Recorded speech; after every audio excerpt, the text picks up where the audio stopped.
que tienen el panfleto, búsquense la página 98. Estaremos empezando a hablar del plan de la batalla espiritual.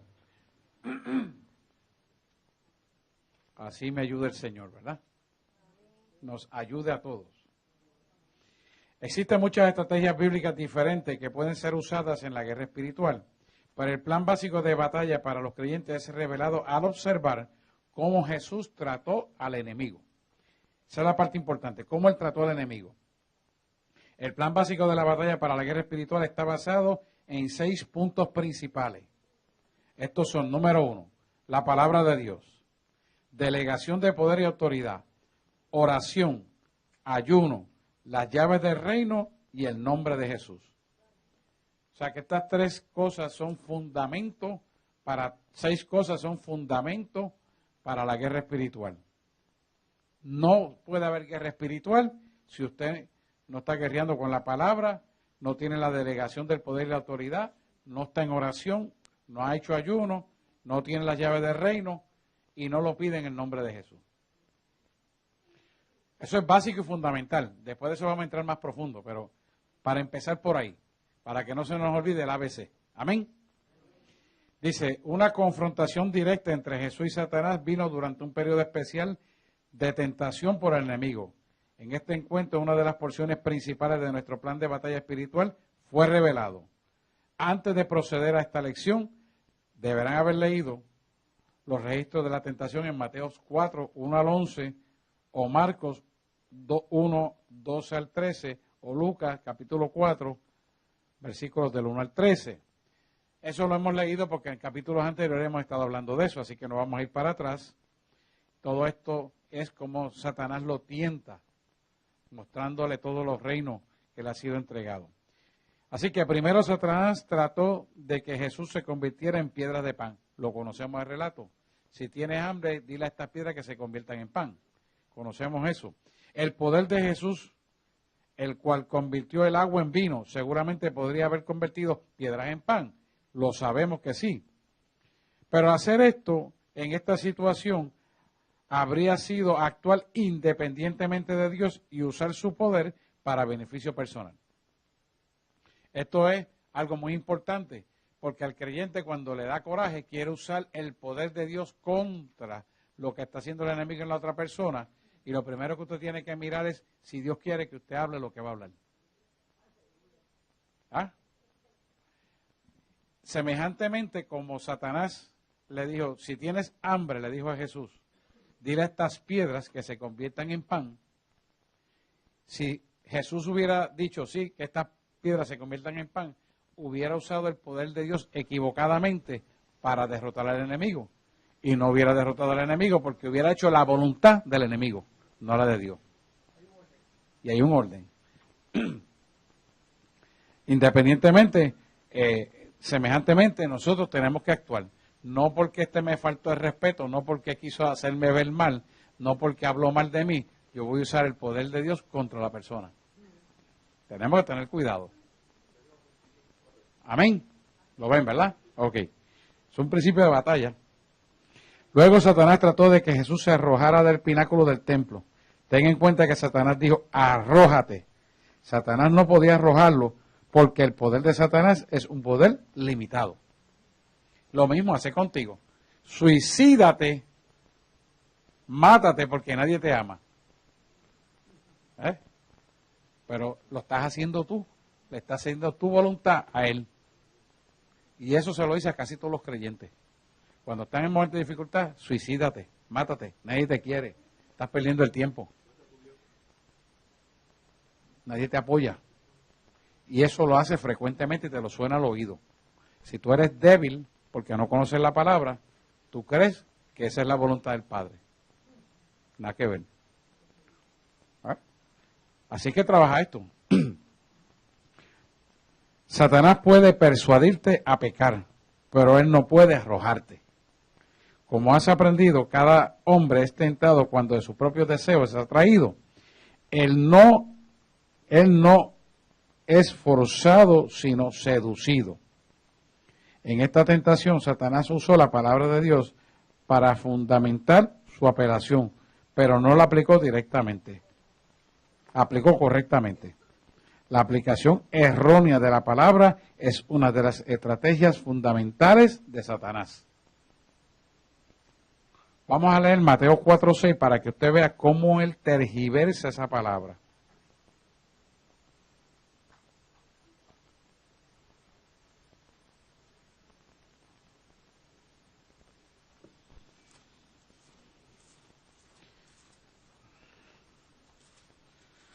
Mateo 4:6.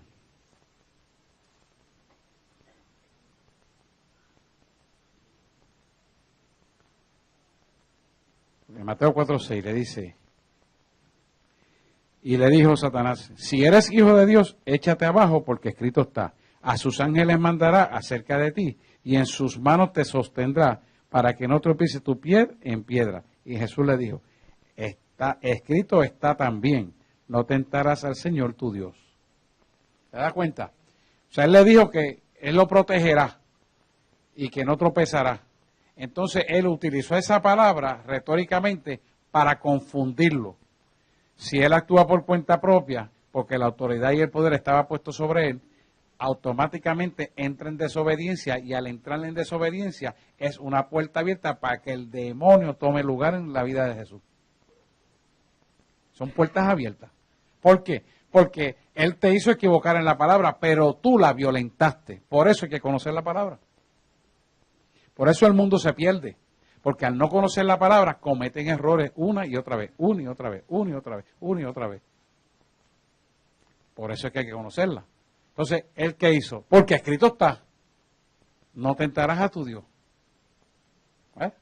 Cada vez que violentamos la palabra, cada vez que desobedecemos la palabra, estamos violando la ley y por lo tanto él puede tomar lugar en nuestra voluntad y nos puede tocar. ¿Lo ven? Eso. Sí. Entonces, fíjate, él lo hizo con Jesús y lo seguirá haciendo con la iglesia que se lo permita hacer. ¿Lo ven? Todos los días él va a tratar de hacerlo para que tú abras no una puerta, una ventana, un portón, una avenida. ¿Para qué? Para él poder tomar lugar en tu vida. Pero si tú no accedes a eso, él no puede tomar lugar. Una de las puertas que más se abre, y en los jóvenes, es la música. La música que no agrada a Dios abre puertas, porque hace que la persona se proyecte en la letra o en el ritmo de la música y se olvide de los principios de la palabra de Dios. Oiga esto. Toda letra mundana viene inspirado por Satanás y Satanás no va a alabar a Dios. ¿Estamos claros?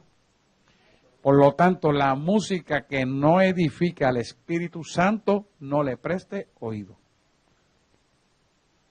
¿Estoy aquí? Ritmo que les revuelcan el evento del pasado, tampoco lo tenga. Porque eso lo va a llevar a pecar.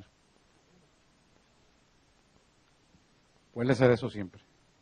Vamos a seguir, que esto es larguito. En las dos primeras tentaciones, Satanás dijo, si tú eres hijo de Dios, haz estas cosas. Para Jesús haber obedecido habría sido la admisión que la verificación por el Padre de su vínculo de Jesús era inadecuada. O sea, si él desobedecía y hacía lo que Satanás le decía, entonces, ¿a quién estaba respondiendo? Al enemigo. Por lo tanto, la relación paternal de su padre la estaba cortando, la estaba cercenando, la estaba eliminando. Por eso, cada vez que violentamos la palabra, estamos diciendo, la relación con Dios es menor y esto es más importante. Por eso hace que Él tenga acceso legal de tocarte en tu vida cada vez que violentas la palabra. Si tus valores no están puestos en la palabra y por complacer a alguien, tus valores son trastocados o traspuestos o puestos abajo para admitir que se vea más bonito, a que yo quede bien en la familia, o que yo quede bien con papi, o con mami, o con sultano, o me gano pereceo, estás diciéndole, los valores de Dios están por debajo, tú eres mío. ¿Lo ven? Ahora van a entender por qué él dice, yo no vine para traer paz a este mundo. Y de ahí sigue hablando de padres a hijos, hijos a padres, hasta que todo el mundo se alinee con la palabra. Lo ven. Ya estamos a una altura que esto es fuerte, porque tiene que crecer. Él no vino a pasarle la mano al pecado. Él no vino para que te veamos bonito. Él vino a salvar lo que se había perdido. Lo dice su palabra. Ok, seguimos. Dios ya había hablado desde el cielo confirmando esta relación en Mateo 3:17. Satanás siempre centra sus ataques en tu relación con Dios. La tentación final fue un intento de recibir adoración. En respuesta a Satanás le entregaría a Jesús todos los reinos del mundo. Eso lo sabemos. Estas tres situaciones de tentación, puedes ver la fuerza del mal del mundo, la carne y el diablo batallando contra Jesús. Jesús confrontó las tentaciones de Satanás con la palabra de Dios. La Biblia es una muy importante arma espiritual y parte de la armadura de Dios, la cual estudiaremos luego. Es llamada la espada del Espíritu. La palabra de Dios es el único manual divinamente inspirado para la guerra espiritual. Otros libros son útiles solamente en la medida que están en armonía con la palabra de Dios. Si no, no. Al confrontar las tentaciones de Satanás, Jesús usó la palabra de Dios. Jesús citó las escrituras específicas aplicables a la batalla inmediata. No citó los pasajes de cronología, no fue a la historia del Antiguo Testamento. Jesús dijo, está escrito. Cuando usas las escrituras específicas, asegúrate que estás en balance con el resto de la palabra de Dios. Deben ser vistas en su contexto y aplicadas en armonías con la totalidad de la palabra revelada de Dios. Esto es importante, porque ¿qué hacen las sectas? Sacar el contexto fuera del texto para convertir en un pretexto para responder a las motivaciones de la persona que está dirigiendo la secta. Aquí no. Aquí hay que seguir la palabra como está escrita en su contexto global para que el conocimiento sea revelado en el alma del creyente. Cuando tú sacas esta palabra del contexto, le quitas la vida, le quitas el potencial de la revelación y entonces viene el espíritu de error y te hace equivocar. Esto es importante, por eso usted no puede sacar la palabra del contexto que está escrito. La gente la quiere aplicar como mejor le parece, pero no es así. La palabra se aplica en el contexto general. Por eso hay que estudiar para quién fue escrita la carta, en el contexto de por qué la escribió y para quién, y qué estaba pasando en ese pueblo donde se explica esa carta. ¿Por qué? Porque Dios transpola la viveza de la intención y del poder para que se manifieste en el alma de quien revela la palabra. Amén. Usted no se puede equivocar con eso. En estas vistas, al usar la palabra de Dios efectivamente en la guerra espiritual, debes conocer la palabra de Dios, debes estudiar, meditar y memorizarla. Muchas derrotas en la vida vienen porque no conocemos la palabra de Dios. Dice Mateo 22:29. Entonces respondiendo Jesús le dijo, erráis, ignorando las escrituras y el poder de Dios. Fíjate que cuando esto pasa, y esto le pasa con una secta de los seduceos, él le dice, los llevó a Jesús a Éxodo 3:6. Pero vamos a decirle más adelante para que ustedes sepan. La palabra de Dios es nuestro manual de guerra y revela el plan espiritual de Dios para la batalla. Cuando ellos están discutiendo que Jesús los sorprende y decir, erráis, porque ignorando las escrituras del poder de Dios, le estaba diciendo con quién se casará este allá arriba y con quién se casará el otro. Y él le dice, erráis, porque no conocen la palabra. Entonces eso lo hace llevar a Éxodo 3:6 para explicar el desconocimiento que esa secta religiosa andaba detrás de él para acusarlo de lo que hacía. ¿Ves? Ahí tú ves que la pregunta completamente arroja un desconocimiento total de la Escritura. Y eso es lo que aprovechan las sectas, el desconocimiento de la palabra para ellos sembrar conceptos equivocados. Por eso tenemos que meternos con la palabra y discutirla y estudiarla. Bien. Poder delegado y autoridad. Es otra parte muy importante en el creyente. La segunda parte del plan de batalla está basada en el poder y autoridad sobre Satanás, el cual Jesús delegó a sus seguidores, a nosotros los creyentes. Lucas 9:1 dice, reuniendo a sus 12 discípulos les dio poder y autoridad sobre todos los demonios y para sanar enfermedades. Autoridad y poder son cosas diferentes. Considere el ejemplo de un policía. Esto ya lo he explicado otras veces, pero vamos a explicarlo rápidamente y seguimos. Él tiene una insignia y un uniforme, los cuales son símbolos de su autoridad. Su autoridad viene a causa de su posición en el gobierno. Pero puesto que todas las personas respetan esa autoridad, no respetan esa autoridad, el policía lleva también un arma. El arma es su poder. Lo ven, ¿verdad? Tu autoridad sobre el enemigo viene mediante Jesucristo y tu posición en él como creyente. Tu poder sobre el enemigo viene mediante el Espíritu Santo. Lucas 24:49 dice lo siguiente. Ciertamente, le decía Jesús, yo enviaré la promesa de mi Padre sobre vosotros, pero quedaos vosotros en la ciudad de Jerusalén hasta que seáis investidos de poder de lo alto. O sea que Dios te promete la manifestación de su poder por el Espíritu Santo que funciona en nosotros a través de la obediencia. Él le dije, quédense en Jerusalén. No se dijo, váyanse a fiestar. No se dijo, váyanse a dormir. No le dijo, váyanse a hacer lo que ustedes les da la gana, sino quédense en Jerusalén hasta que seáis investidos de mi poder. Fíjate que hay una orden. ¿Por qué? Porque Dios requiere que nosotros sigamos el orden de su palabra para que el poder se manifieste en nuestra vida. O sea, yo no me puedo ir a pasear para Plaza de las Américas y después venir a orar por alguien porque me dio la gana. Sino que yo tengo que estar cimentado en lo que Dios quiere hacer. Y si yo voy a interceder por una sanidad o por alguien, lo menos que me va a decir es vete a pasear, sino vente a hablar conmigo, para yo decirte lo que vas a hacer. ¿Te das cuenta? Ah, no, porque el Espíritu Santo está en mí, yo soy evangelista y yo puedo estar donde quiera, pero no estás en el orden. Y si no rindes cuenta, menos todavía. ¿Te das cuenta? Hay un orden, de autoridad y de poder. Como el policía debes tener tanto autoridad como poder para ser efectivo. Algunos creyentes reciben autoridad mediante la experiencia del nuevo nacimiento y su posición en Cristo, pero nunca siguen adelante para recibir el poder del Espíritu Santo, el cual ha de ser combinado con la autoridad para la guerra efectiva. O sea, tú puedes tener el Espíritu Santo, pero si no estás en el orden de Dios, no tienes autoridad para la manifestación del poder.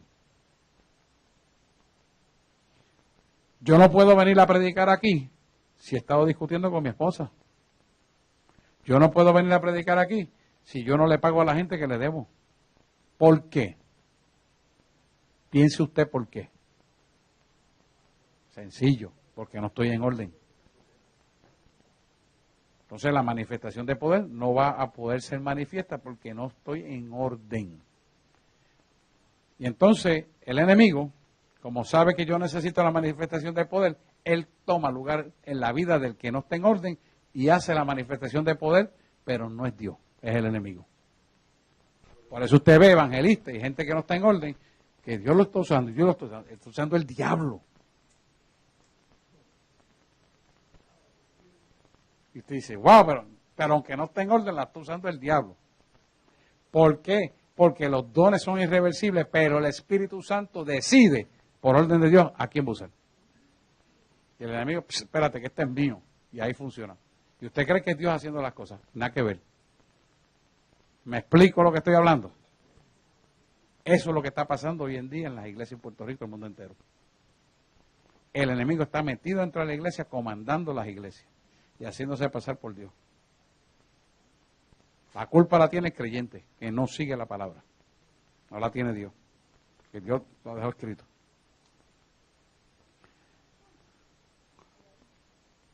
Lo vieron. Para que usted no se deje engañar por nadie, por eso estamos hablando de estas cosas. Por eso usted ve que cuando yo no estoy, no dejo que nadie venga y le ponga la mano a usted. Y usted va a decir, pero es que este pastor es maniático. No, su pastor sabe lo que está hablando, hermano. Es por eso. No todo el que dice Señor, Señor, entrará al reino de los cielos. Y a mí no me importa que esté saliendo en televisión y haga campañas bonitas, a menos que el Espíritu Santo no me lo diga a mí. Ahí no se para. Si no lo hago así, ¿a quién le voy a rendir cuenta después? Y usted tiene que hacer lo mismo en su vida.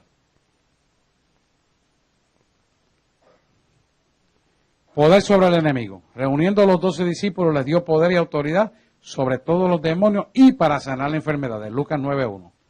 El poder sobre el pecado. Y al decir esto, sopló y les dijo, recibid el Espíritu Santo.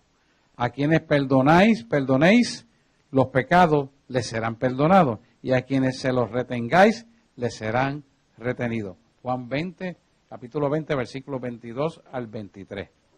Quiere decir que tenemos victoria sobre el pecado cuando hemos aprendido a perdonar. Si no perdonamos, no somos acreedores de ser perdonados y por lo tanto no somos salvos. Y mucho menos tengamos algún poder de autoridad, no vamos a tener ninguna. Porque no puede haber autoridad delegada en nosotros si hay pecado. ¿Lo ven? ¿Lo saben, verdad? Amén. Poder para extender el Evangelio, pero recibiréis poder cuando haya venido sobre vosotros el Espíritu Santo y me seréis testigo en Jerusalén, en Judea, en Samaria y hasta los últimos confines de la tierra. Este no dice confines, pero Reina Valera dice confines de la tierra. Bien. Segunda parte importante aquí. Ahora, la oración.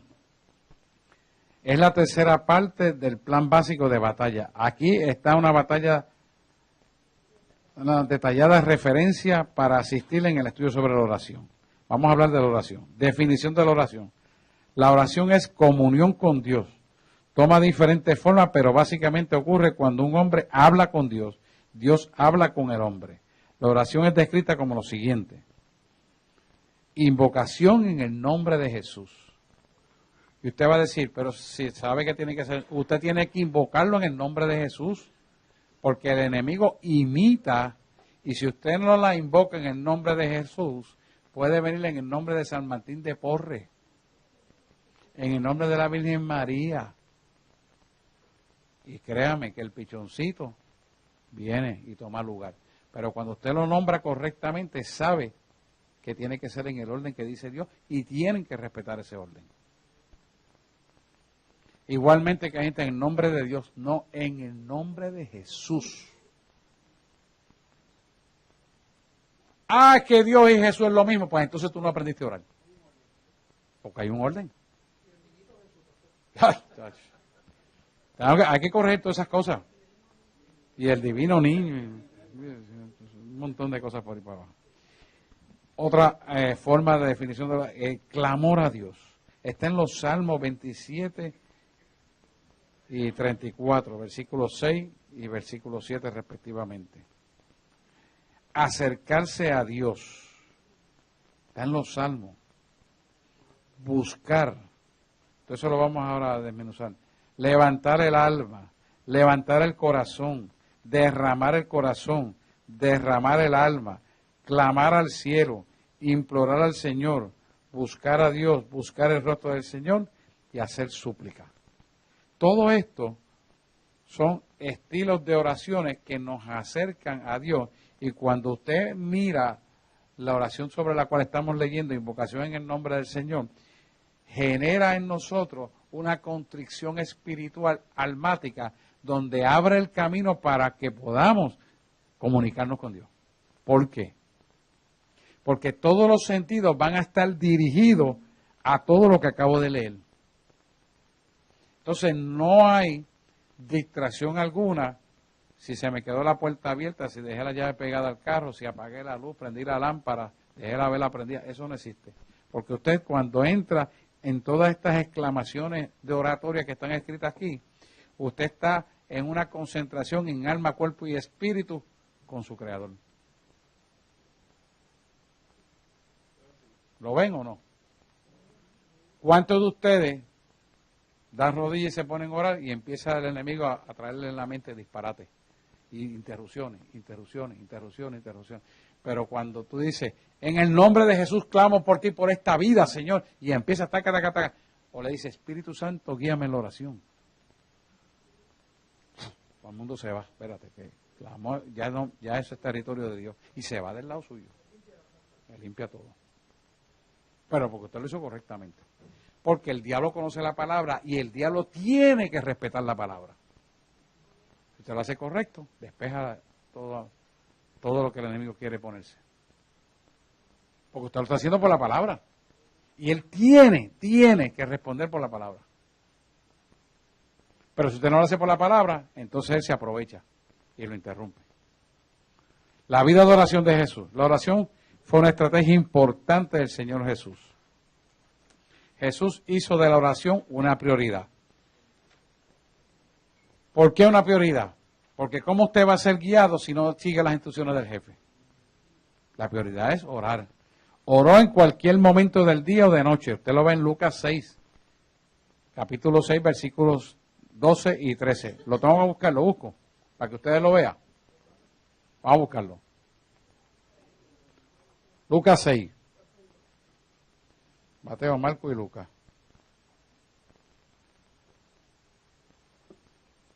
Mateo 6. 6:12. Lucas 6:12, perdóname.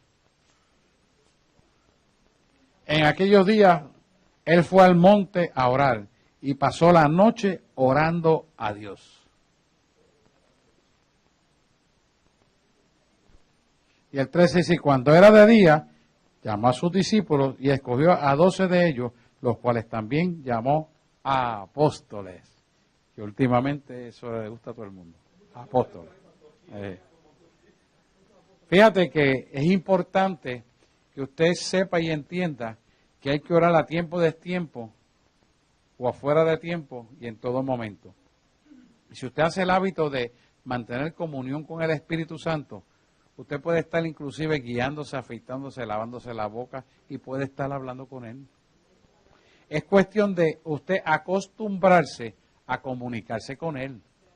Y siempre, desde que se levanta, buenos días, Espíritu Santo. Porque es una persona. Usted le dice a todo el mundo buenos días, ¿por qué Él no se lo puede decir?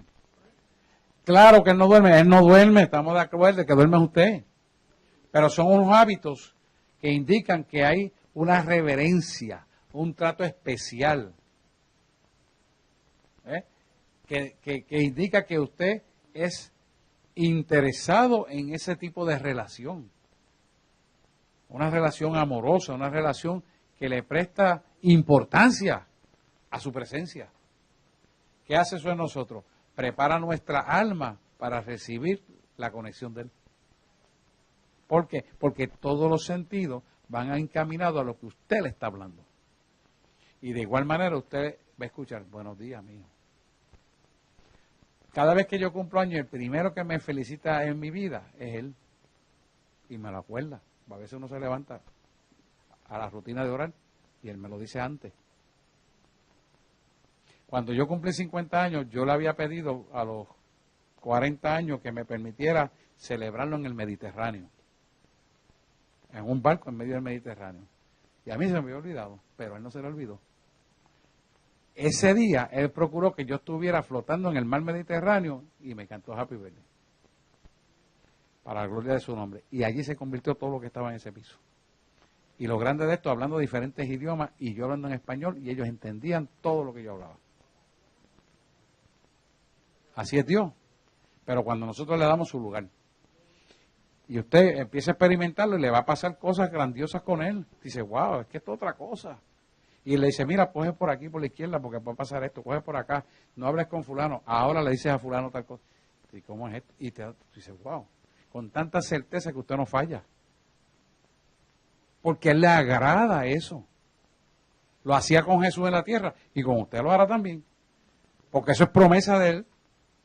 Eso es promesa de Jesús y lo va a cumplir. Pero nosotros tenemos que crear el espacio para que eso se haga una realidad. Amén. Qué bendición, ¿verdad? Tuvo prioridad sobre el comer. Esto es importante. ¿Por qué? Porque no es que damos gracias por la comida y vámonos. Sino que un día te va a decir, vente que voy a hablar contigo. Y la comida está ahí. ¿Para qué Él lo va a hacer? Para ver si Él es importante más que la comida. Espérate un momentito para comer rápido.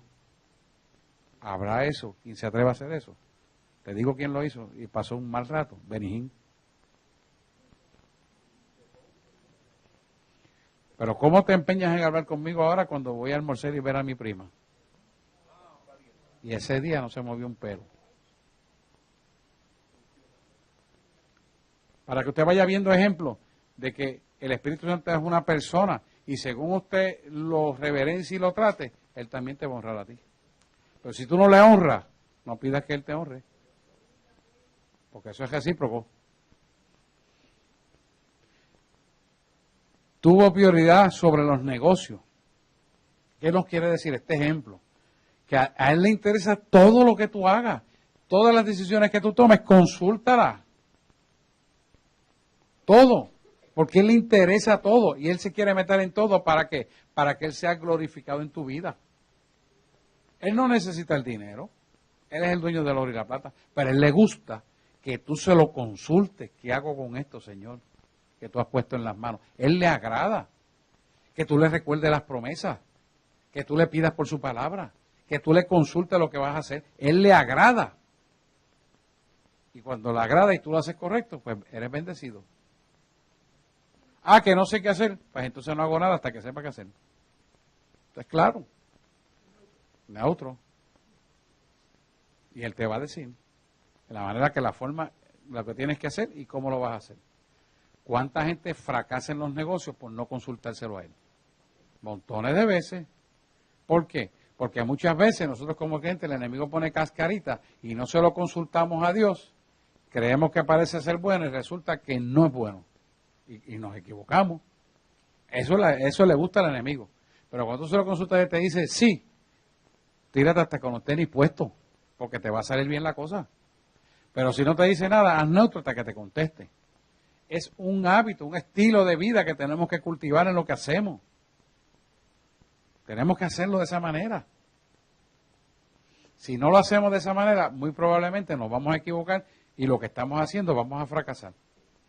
Si no, se lea capítulo 4 de Juan, del 31 al 32, te lo va a decir. Yo no quiero ir sobre lo mismo porque ya he hablado esta vez de esto y quiero avanzar, porque quiero ver si le damos duro para entrar al Apocalipsis dentro de otra semana más arriba. Vamos a ver. Pronto, porque la verdad es que se me va el tiempo. La oración acompañó cada evento de importancia. Ahí está el ejemplo. El bautismo. En Lucas capítulo 3, versículos 21 al 22. Durante su primer viaje ministerial. Son eventos que vamos a señalar que la oración fue primero siempre antes del evento. Y siempre la oración va a ser primero antes de cualquier evento. ¿Por qué? Porque la oración es la comunión con Dios y todo lo que ocurre en el plano terrenal primero ocurre en el plano espiritual. Y lo que se plasma en el plano espiritual se va a plasmar en el plano material. No es contrario, como dicen, no, el plano terrenal es primero, después el espiritual. Mentira. Y oí ese disparate hace recientemente 2 días. Y está grabado por internet. Mentira. Porque entonces quiere decir que la tierra va a mandar al cielo. Mira qué disparate. ¿Cómo va a ser que el hombre mande a Dios? ¿Están aquí? Cuando vea ese disparate, cámbialo, no lo vea. El hombre no puede mandar a Dios, es Dios quien manda al hombre. Es más, el hombre no puede pactar con Dios si Dios no ha pactado con el hombre. Por lo tanto, el hombre tiene que estar sometido y supeditado a Dios en todo momento. Amén. Antes de la elección de los discípulos, se amaneció orando para saber quiénes eran. Lo habíamos leído en Lucas. Antes y después de la alimentación de los 5,000 panes, de los 5,000 hombres, los 5,000 panes, los 5,000 peces, ocurrió porque él estaba orando. Después de la alimentación de los 4,000 también. Antes de la confesión de Pedro. Vamos a leer Lucas 9:18. Lucas 9:18. Lucas 9:18. Para que usted vea Lucas 9:18.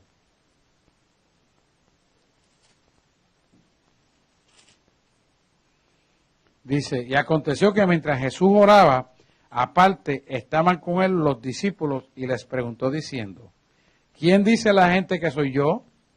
Y ellos preguntaron, uno, Juan el Bautista, otros, Elías, y otro, que algún profeta de los antiguos ha resucitado. Y él les dijo, ¿y vosotros quién decís que soy? Entonces respondiendo Pedro dijo, el Cristo de Dios. Otro dice el Cristo de la gloria.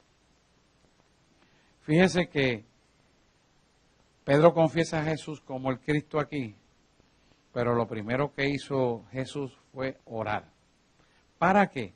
Para que se le revelara la verdad de lo que Dios tenía para él, porque sobre él se iba a cimentar los fundamentos de la iglesia. Entonces, ya en la oración, Jesús empezó a sentar una base al él poder declarar esta verdad para recibir la verdad sobre el fundamento que él había creído. ¿Lo ven? O sea, si él no declara esta verdad porque Jesús no había estado orando por él, Jesús, al llevarlo a esta verdad a través de la pregunta, ya él había orado y sabía que esa era la respuesta para que entonces el Dios del cielo, a través del Espíritu Santo, pudiera poner el fundamento de la iglesia en Pedro. ¿Me hago entender? Semejantemente hará con nuestra vida.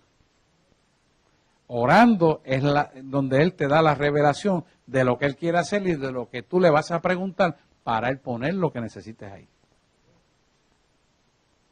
Amén. Por eso usted ve que yo le pregunto y me echo a reír porque Dios está esperando esa respuesta para darle lo que necesita darle. Porque ya se lo ha concedido. Pero la gente viene tribulada. Tranquilo. Y vamos a la pregunta y ahí lo recibe. Es lo mismo. Ese mecanismo Él lo usa casi de continuo. Por eso hay que orar, orar y orar. Seguimos. Vamos a poner otro ejemplo para poder seguir con la otra parte. Antes de la transfiguración. Eso está en Lucas 9, 28 al 29. Vamos a buscar lo que hay de Lucas 9, 28. Vamos a buscarlo ahí mismo. Está cerquita del mismo capítulo. 9, 28. Aquí está.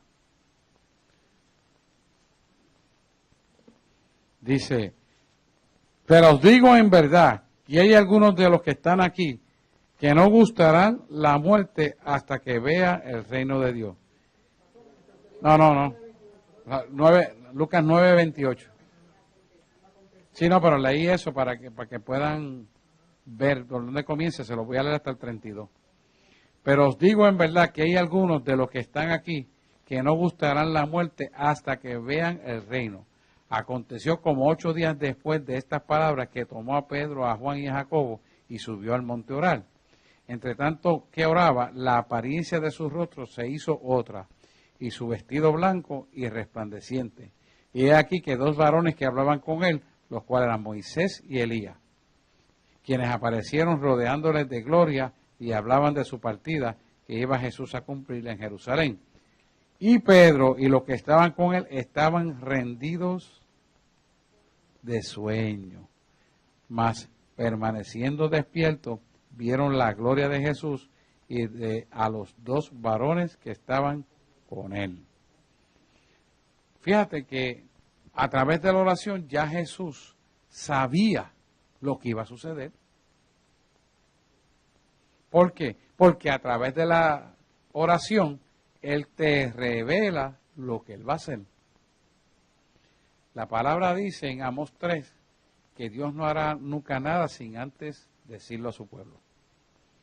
¿Por qué? Porque a Dios le gusta que su pueblo sepa lo que va a acontecer. Pero el pueblo ha malinterpretado esto y usan a veces a los siervos del Señor como adivinadores. Y eso a Dios no le agrada. Dios quiere que cada uno de nosotros aprenda a buscar su rostro para recibir la respuesta que Él te quiere dar. ¿Que puede usar el pastor para...? Claro que sí, lo usa. Eso es de Dios. Pero no continuamente. Porque se convierte en esto una adivinación. Y adivinación no es de Dios. ¿Lo ven? ¿Estamos aquí? O sea, que hay que saber el balance de las cosas, cómo es que Dios quiere que esto proceda. Vamos a ver otro ejemplo. Por Pedro, en Lucas 22, 32. Sí, Lucas 22, 32. Vamos a buscar Lucas 20 para seguir el mismo Lucas. Lucas 22, 32. Lucas 22, 32. Ahí está aquí. Esto es él prediciendo la negación de Pedro. Dice, y dijo también el Señor, Simón, Simón, he aquí Satanás os ha pedido para zarandearnos como a trigo. Pero yo he rogado por ti que tu fe no falte y tú, una vez vuelto, confirma a tus hermanos. Fíjate que Jesús le dice, porque yo he rogado al Padre que tu fe no falte. Quiere decir que ya Jesús sabía de antemano lo que le iba a pasar a Pedro. ¿Y qué pasó? Que el Padre le reveló el plan divino, que ya estaba en el plano divino del cielo, para que en la tierra fuera enviado desde el cielo una fe que sobrepase todo entendimiento para que él pudiera vencer el plan de Satanás. Sin embargo, como Pedro se quedó dormido, Pedro fue derrotado. No la recibió. Eso es exactamente lo que está pasando con la iglesia. La iglesia está dormida. La iglesia tiene que despertar, tiene que orar y meterse en la palabra. Por eso cogen los cantazos que cogen. Y el enemigo toma ventaja de esto. Gloria a Dios que aquí tenemos una feligresía que le gusta estudiar, pero la mayor parte del pueblo de Dios no estudia. Y la mayor parte de las iglesias tampoco le dan estudios profundos. Y por eso los zarandean. Y entonces, ¿qué pasa? Están derrotados. Mira, una inmediata respuesta. En orden a recibir, la condición es pedir. Pero no tenéis lo que deseáis porque no pedís. Santiago 4:2. Tenemos la poderosa arma espiritual de la oración, pero muchos no la usan. Ellos no piden y por causa de esto no reciben. Buscar el nivel más profundo de oración. Este es el nivel de oración en el que las respuestas no son tan inmediatas como el nivel de pedir. Los 120 se reunieron en el aposento alto donde continuaron en oración como ejemplo de buscar. Estos hombres y mujeres buscaban el cumplimiento de la promesa del Espíritu Santo y continuaron buscando hasta que la respuesta vino en Hebreos capítulo 1 y capítulo 2. O sea, que esto es lo que dice en la primera parte, dice capítulo 1 de Hechos, perdóname. De hecho, no es hebreo. Es la promesa del Espíritu Santo. Y el capítulo 2 de Hechos nos va a hablar de la venida del Espíritu Santo. Es el día de Pentecostés. Perdón, se derramó todo el Espíritu, toda carne. Y hablando lenguas. Y entonces otros decían que estaban borrachos de mosto. Pero, ¿qué es lo que nos está hablando?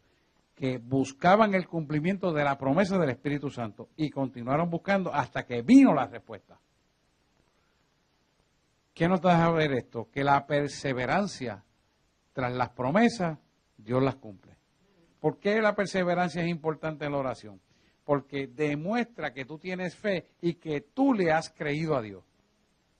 Si tú no perseveras en la oración y en el tiempo de espera que tiene que ser, cuyo tiempo lo determina Él, entonces estás demostrándole que tú eres una persona que no prevaleces en la fe. Y a una persona que no prevalece en la fe se le llama bíblicamente inconstante. Y una persona inconstante es aborrecida o desechada por Dios. Porque es semejante a la ola del mar que viene y va y no se mantiene. ¿Por qué es inconstante? Porque al entrar el enemigo toma la voluntad, decide buscar la voluntad de Dios, vuelve el enemigo, toma su voluntad y se pasa para atrás y para adelante y para atrás. Y eso dice Dios que lo vomita. Por cuanto no fuiste ni frío ni caliente, te vomito. Amén.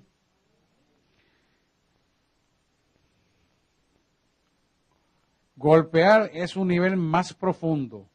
Es oración persistente cuando las respuestas se retrasan en llegar.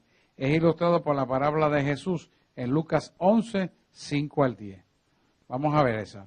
Lucas 11, dale para atrás al librito ahí mismo, Lucas 11, capítulo 5, 11, 5. No, capítulo 11 de Lucas, versículo 5. Dice, y le dijo también, ¿quién de vosotros que tenga un amigo va a él a medianoche y le dice, amigo, préstame 3 panes, porque un amigo mío ha venido a mí de viaje y no tengo que ponerle delante. Y aquel respondiendo desde adentro le dice, no me molestes, la puerta ya está cerrada y mis niños están conmigo en cama. No puedo levantarme y dártelos. Os digo que aunque no se levante a dárselo por ser su amigo, sin embargo, por su importunidad, se levantará y le dará todo lo que necesite. Fíjate que él está hablando de golpear, pero no es que usted va a golpear a alguien, ni va a fuetear sobre una puerta, sino que va a golpear pidiéndole algo que ni siquiera es para usted. Es una especie de oración como si fuera una intercesión en favor de aquel que necesita. Yo te voy a pedir para darle a alguien, porque sé que tú tienes. Y eso funciona. Porque este que está aquí ha pedido para mucha gente, oye, y no hay una ocasión que Dios me diga que no, para darle a otro. No hay una, yo le puedo decir, no hay una ocasión que yo le, inclusive dinero, para darle a alguien. Y siempre me ha dicho que sí. Y le digo más, y me lo ha traído a la mano, con gente que yo ni conozco. Aquí está ese sobre, yo no sé quién usted tenga. ¡Pum! Yo me asusto, pues sí que es eso. Coge lo que es mío. Y cuando hablo, la cantidad exacta que estoy pidiendo para llevárselo a otro lado. Eso es golpear. Pero quiero que entienda que eso es divino. Ahí se habla de tocar la puerta y eso, pero eso es divino. Porque es para cumplir una emergencia, una necesidad que es real y que Dios sabe que es real. ¿Y sabe quién es el bendecido? No el que lo recibe, el que lo dio. El que lo dio. Así que golpear a un nivel profundo más alto. Vamos a seguir. Es ilustrado en la palabra que acabamos de leer, el nivel de golpear a un nivel más intenso de guerra espiritual en oración. Está ilustrado en la persistencia de Daniel, que continuó golpeando a pesar del hecho de que no veía los resultados visibles, ya que Satanás estorbaba la respuesta. Ustedes saben, el príncipe de Persia se metió en el medio para que no bajara la petición de la oración, de la respuesta. No vamos a leerlo porque ustedes lo conocen. Amén. O hay algunos que no saben. Lo de Persia. El príncipe de Persia se metió cuando Daniel estaba orando y la respuesta de Daniel tardó y no bajaba. Sí. Y ahí vino el príncipe de Persia a interrumpir, pero él mandó al arcángel Miguel y le dijo, tu petición ha sido contestada, pero se metió en guerra el príncipe de Persia para que no dejara que esta respuesta bajara. Pero Daniel, tu oración ha sido escuchada. Porque hay que hacer guerra. Tipo de oración. Hay varios tipos de oración ilustrados en el modelo de oración dado por el Señor. Mateo 6, capítulo 6, versículos 9 al 13. Los tipos de oración. ¿Cuáles son? Alabanza y adoración. Entras en la presencia de Dios con alabanza y adoración. Lo dice en los Salmos 100, versículo 4, dice, entrad por su puesta en acción de gracia, por sus atrios con alabanza, alabarlo y bendecir su nombre. Hasta hay un salmo que cantamos de eso. Y bendecir su nombre. Adoración es rendir honra y devoción. Alabanza es acción de gracias y declaración de gratitud. No solo por lo que Dios ha dicho, sino por lo que Dios, Él es. Has de orar a Dios en espíritu y en verdad. Has de adorar a Dios en espíritu y en verdad. Juan 4, 23 al 24 dice, pero la hora viene y la hora es cuando los verdaderos adoradores adorarán al Padre en espíritu y en verdad, porque también el Padre tales adoradores busca que le adoren. Dios es espíritu y los que le adoran en espíritu y en verdad es necesario que le adoren. La alabanza y la adoración pueden ser cánticos, alabanzas audibles, gritos, salmos, gritos, ¿verdad? En los salmos. Los salmos ustedes tienen que saber que los salmos son cánticos. Los salmos son todos canciones. En la época de David había muchos salmos porque el arpa es un instrumento tan versátil que usted puede incluso hablarle y darle ritmo mientras habla y lee la palabra de los salmos. Y se oye armónico. Y él lo hacía con el arpa. Usted puede alabar con los aplausos. Por eso usted ve que yo le digo, apláudala y déselo grande porque es para el Señor. Instrumentos musicales, puestos en pie. Esto es una cosa muy importante. Yo no puedo entender cómo hay iglesias que pueden cantar y adorar al Señor sentados. Esto es increíble. ¿Sabe por qué? Porque tú estás alabando a un rey. Cuando tú vas a una corte, lo primero que te dice es que no puedes estar con camisas sin manga y en pantalones cortos. Y mucho menos cuando entre el juez tú estás sentado.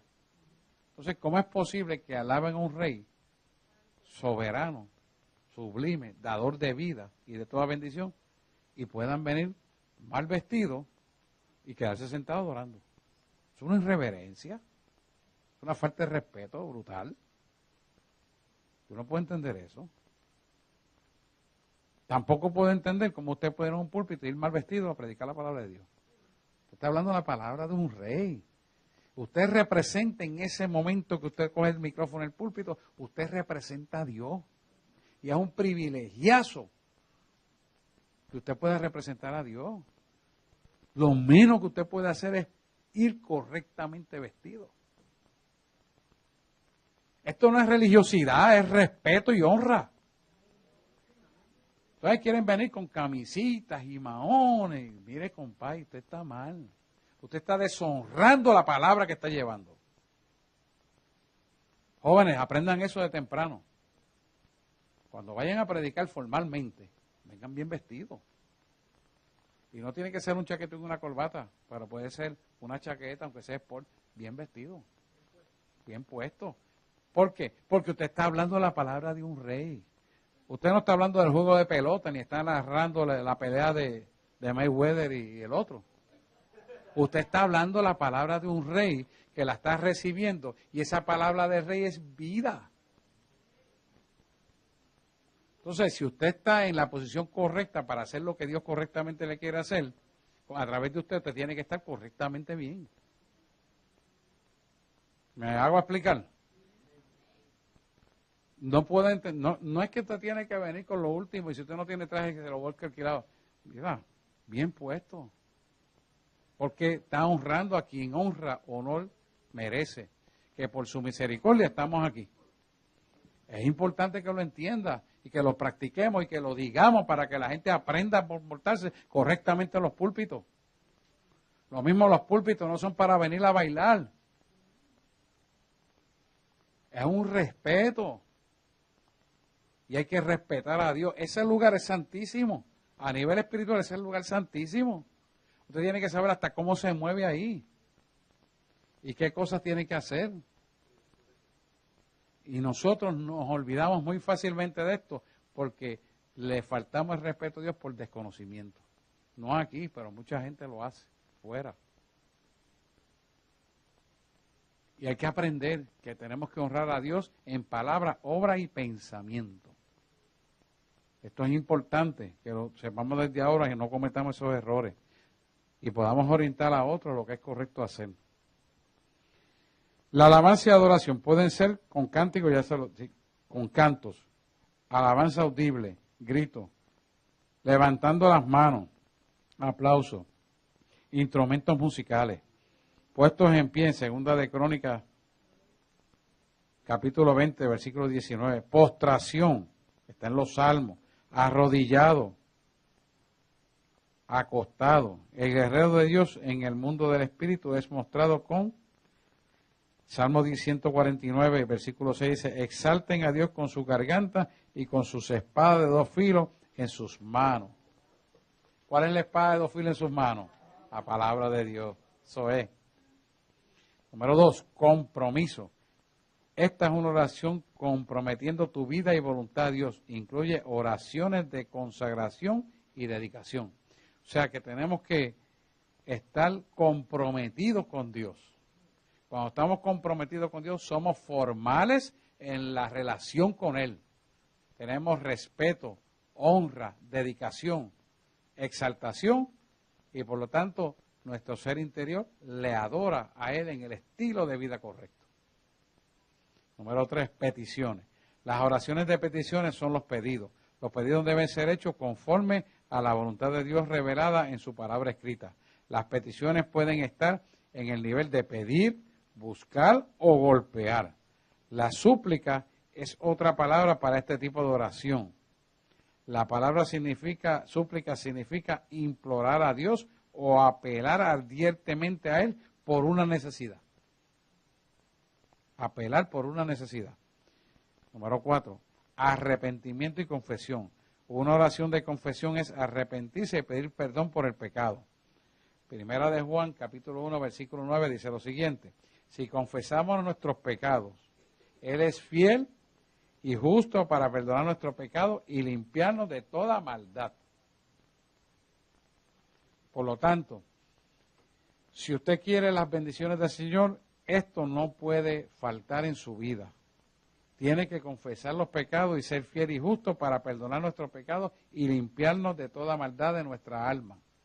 Si no estamos limpios, no somos acreedores de las bendiciones de Dios, porque Dios no puede bendecir los pecadores. Ahora, si usted es pecador por ignorancia, Dios no lo va a tomar en serio y Dios lo puede bendecir bajo la ignorancia. Pero si usted no es ignorante de su pecado y lo guarda para sí, usted no va a recibir las bendiciones de Dios. ¿Estamos claros?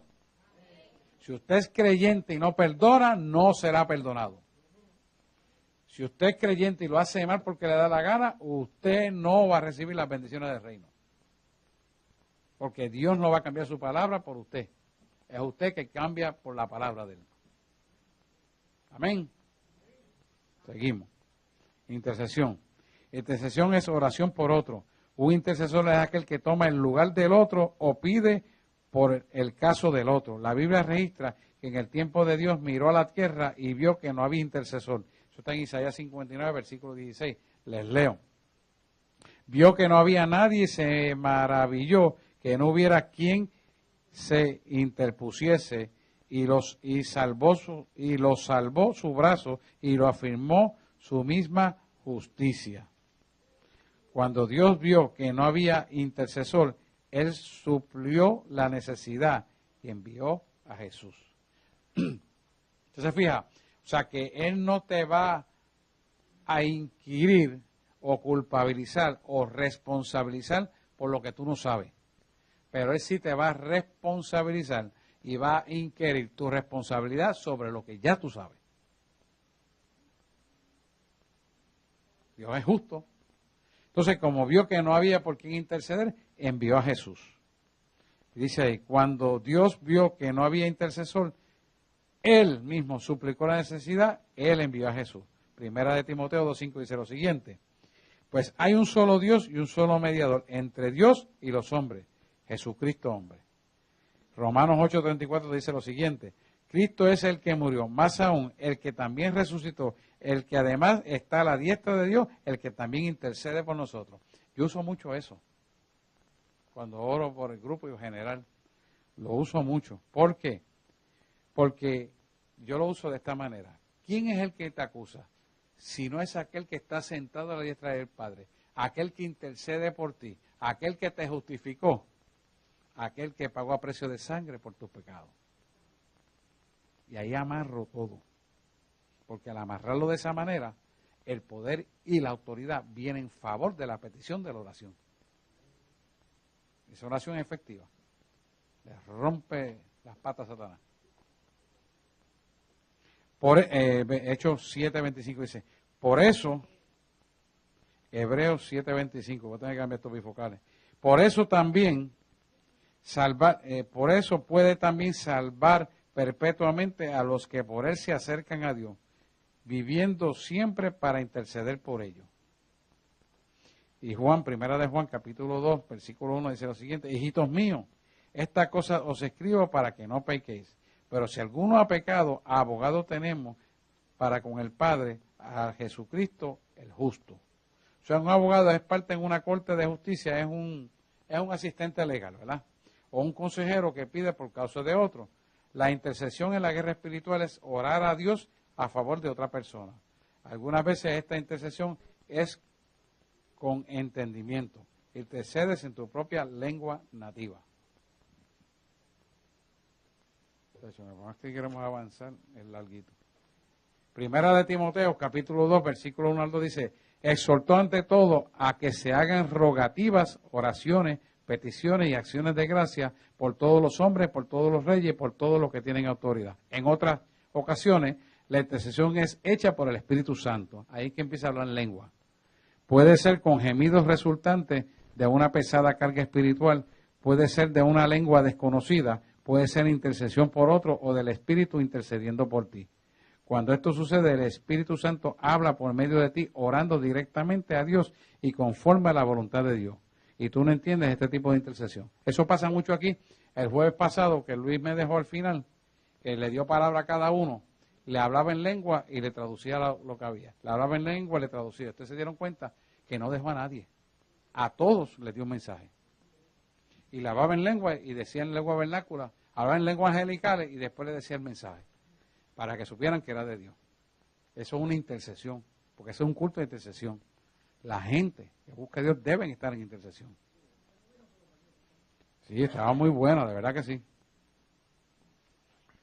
Este nivel es más profundo, este es el nivel más profundo de oración intercesora y el más efectivo en la guerra espiritual. Y eso se manifestó el jueves pasado aquí. ¿Por qué es más efectivo? Porque es Dios hablándole directamente a la vida del creyente. Entonces, para él certificar que es Dios, le da el mensaje de algo que nadie sabe, solamente él y la persona, y nadie más lo sabe, Dios. ¿Para qué? Para que él sepa que era Dios dándole el mensaje. Amén. Vamos a dejarlo ahí, son las 9 y un par de minutos. Modelos de oración. Seguimos. Dudas, preguntas, salud. Dudas y preguntas de esto. ¿Estamos claros ahí? Modelos de oración.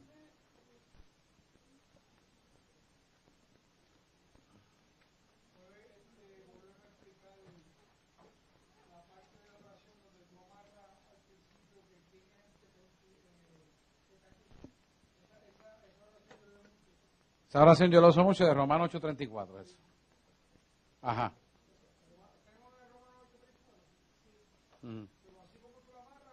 No, yo la hago personalmente porque yo amarro todo el contenido de la cruz del Calvario cuando hago la oración.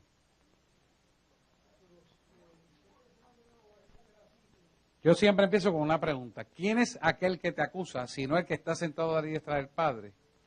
Sino aquel que murió por ti en la cruz del Calvario, sino el que te justificó. ¿Por qué? Cuando tú le dices a aquel que murió en la cruz del Calvario, le recuerdas al enemigo que tiene que retroceder porque somos libres. Tiene que echar hacia el lado porque tenemos comunión directa con el Padre porque está sentado a la diestra del Padre. Por lo tanto, es el abogado que nos saca suelto de todo dedo engañoso y acusador. Y finalmente, es el que nos justifica delante del Padre. Esas tres cosas nos sellan juntamente con Él como un solo hijo de Dios. Yo lo hago de esa manera para romperle toda intención malévola del enemigo, que me dice, no lo puedo bendecir por esto, no lo puedo decir por aquello, no. Hemos sido justificados y lavados por la sangre de Jesús. Sí, no, eso lo van a aprender porque lo que pasa es que yo le estoy enseñando a la misma vez a estructurar la oración de guerra, pero eso usted lo va a aprender. Y esa estructura de guerra hace que usted le acuerde al enemigo el poder que Dios ha puesto sobre usted y quién es usted delante de Dios. ¿Por qué? Porque si usted se analiza, todo lo que le estoy diciendo demuestra el amor. Oye, pero ven acá, me preguntas a mí aquí. Si le estás demostrando con esto el amor que tú le tienes a él, le estás recordando al enemigo que el amor que tú le tienes a él derrota a las tinieblas. Por eso la oración está estructurada de esa manera. Pero eso lo vamos a discutir más ampliamente cuando vengamos con el Padre Nuestro. Entonces, cuando oramos, tenemos que orar con conciencia de lo que hacemos, para que las tinieblas no le quede vestigio alguno de poder agarrarse de algo. Eso usted lo va a hacer, no se preocupe por eso, lo va a hacer, lo verá, fácil. Lo podemos copiar si quiere, pero no le va a hacer falta porque usted lo va a estructurar a su manera y le va a funcionar. Porque tiene el contenido de lo que Dios quiere. Amén. ¿Alguna otra duda? Pregunten, porque veo que están preguntando poco. O fui muy rápido o lo saben todo. ¿Ah? Amén. ¿Estamos claros? Bueno, pues vamos a orar para despedir.